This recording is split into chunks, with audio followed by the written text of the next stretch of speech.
Night നിവിനും അക്ബറും കൂടി ഇരുന്ന് സംസാരിക്കുകയാണ്. അവർ ആ പണപ്പെട്ടിയെക്കുറിച്ചാണ് സംസാരിക്കുന്നത്. അതുമാത്രമല്ല ആദിലയും നൂറയും ഒരാൾ ഉറപ്പായിട്ടും ഫൈനൽ 5 കാണുമെന്ന് നിവിൻ പറയുന്നു. എല്ലാവരും സ്ട്രോങ് കണ്ടസ്റ്റൻസ് ആണ്.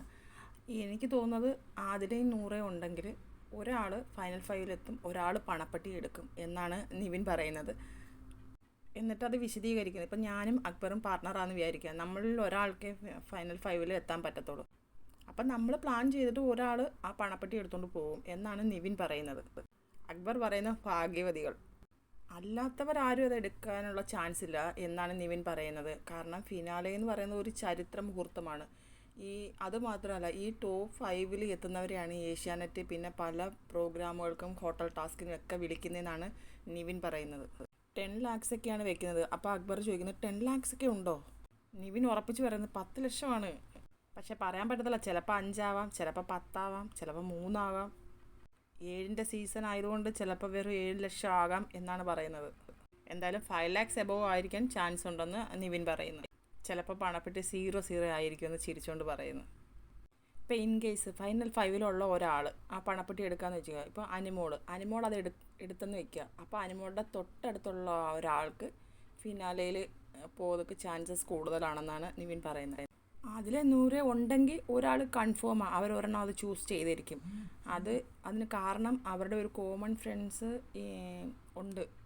ദിയാസിനെ അല്ല, നാദിറയാണ് പറയുന്നത്. നാദിറ കഴിഞ്ഞ പ്രാവശ്യം പെട്ടി എടുത്തുകൊണ്ട് പോയ ഒരാളാണ്.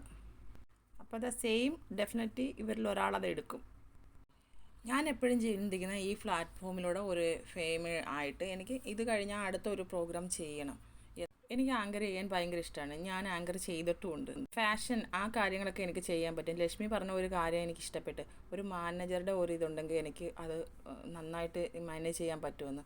അപ്പം അക്ബർ പറയാണ്, ഇല്ല, നിനക്ക് നല്ല കഴിവുണ്ട്, നിനക്കതെല്ലാം പറ്റുമെന്ന് അക്ബർ പറയും.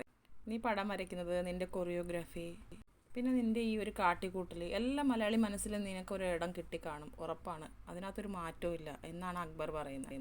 ഞാൻ ഇപ്പോഴും ഹാപ്പിയാണ്, കാരണം ഞാൻ പ്രേക്ഷകരുടെ ഹൃദയത്തിൽ ഉണ്ട്, അതെനിക്ക് ഉറപ്പാണ് എന്നാണ് നിവിൻ പറയാണ്. സത്യം പറയാനുണ്ടല്ലോ, ഞാൻ എന്നെ സ്നേഹിക്കാൻ തുടങ്ങിയോ, ഞാൻ എന്ന് മുതൽ എന്നെ ടേക്ക് കെയർ ചെയ്യാൻ തുടങ്ങിയോ, അന്ന് തൊട്ടും പടിപടിയായിട്ട് ഞാൻ ഉയരാൻ തുടങ്ങി. ഒരു സമയത്ത് ഞാൻ എന്നെ തന്നെ വെറുത്തൊരു കാലം ഉണ്ടായിരുന്നു. ഇവൻ ഫാമിലിയും തന്നെ എത്രയോ പ്രാവശ്യം ഓരോരുത്തരുടെ ഉപദേശങ്ങൾ ഉണ്ടായിട്ടുണ്ട്, നീ എന്താ ഇങ്ങനെ. പക്ഷേ ഇന്നെൻ്റെ വീട്ടുകാർ, എൻ്റെ ഫ്രണ്ട്സ് എല്ലാവരും അറിയപ്പെടുന്ന ബിഗ് ബോസ് നിവിൻ്റെ ഫ്രണ്ട്, ബിഗ് ബോസ് നിവിൻ്റെ വീട്ടുകാർ, അങ്ങനെയാണ്. ആ ഒരു ലേബലിലാണ് ഇപ്പോൾ എല്ലാവരും അറിയപ്പെടുന്നത്. അതാണ് എൻ്റെ ഒരു സന്തോഷം, അതെൻ്റെ ഒരു അഹങ്കാരം തന്നെയാണ്. അല്ല, അഹങ്കരിച്ചല്ല എന്ന് പറഞ്ഞപ്പോൾ അക്ബർ പറയുന്നത്, അല്ലല്ല, അതൊരു അഹങ്കാരമൊക്കെ ആവാം. എല്ലാ ഫീലിങ്സും മനുഷ്യനിൽ വരണം. നമ്മൾ ചെറിയ ചെറിയ അഹങ്കാരങ്ങളൊക്കെ നമുക്ക് കാണിക്കാം എന്നാണ് അക്ബർ പറയുന്നത്. ഫാമിലി റൗണ്ടിൽ അമ്മ വന്നപ്പോൾ അമ്മയോട് ഓരോരുത്തർ ചോദിക്കുന്നുണ്ടായിരുന്നു, ബിഗ് ബോസ് നിവിൻ്റെ അമ്മയല്ലേന്ന്. അത് കേട്ടപ്പോൾ എനിക്ക് രോമാഞ്ചം വന്നെന്ന്. ഇപ്പം അമ്മയുടെ പേരൊക്കെ മറന്ന് നിവിൻ്റെ അമ്മയായെന്ന്. നേരത്തെ അമ്മയുടെ നിവിനെന്നായിരുന്നു അറിയുന്നത്, ഇപ്പം നിവിൻ്റെ അമ്മയല്ലേ, നിവിൻ്റെ ഫ്രണ്ട്സ് അല്ലേ, അങ്ങനായി മാറിയിരിക്കുകയാണ്. നിവിൻ നല്ല സന്തോഷത്തിലാണ്. ഇതൊക്കെ ഞാൻ ബിഗ് ബോസിനോട് കടപ്പെട്ടിരിക്കുന്നു. നേരത്തെ ഉള്ള സീസണിൽ റിയ സലീമിനെ കാണുമ്പോൾ ഞാൻ എപ്പോഴും ആ സീസൺ കാണുമായിരുന്നു.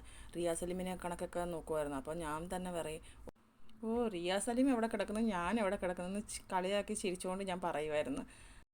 പിന്നെ എൻ്റെ ഫ്രണ്ട്സൊക്കെ ബോയ് ഫ്രണ്ടാണേ, അവരൊക്കെ എവിടെയെങ്കിലുമൊക്കെ എന്തെങ്കിലും ഒരു പ്രശ്നം ഉണ്ടാക്കിയാൽ, ഈവൻ എന്തെങ്കിലും ഒരു ചെറിയ പ്രശ്നം ഉണ്ടാക്കിയാലും അവിടെ ഞാൻ വേണം നല്ലൊരു വൈബ് ഉണ്ടാക്കാനെന്ന് പറയുന്നത്. അപ്പോൾ ഞാൻ അടുത്തൊരു ലൈവ് അപ്ഡേറ്റുമായിട്ട് വരാം. എല്ലാവരും എൻ്റെ ചാനലൊന്ന് സബ്സ്ക്രൈബ് ചെയ്യണേ, സപ്പോർട്ട് ചെയ്യണേ.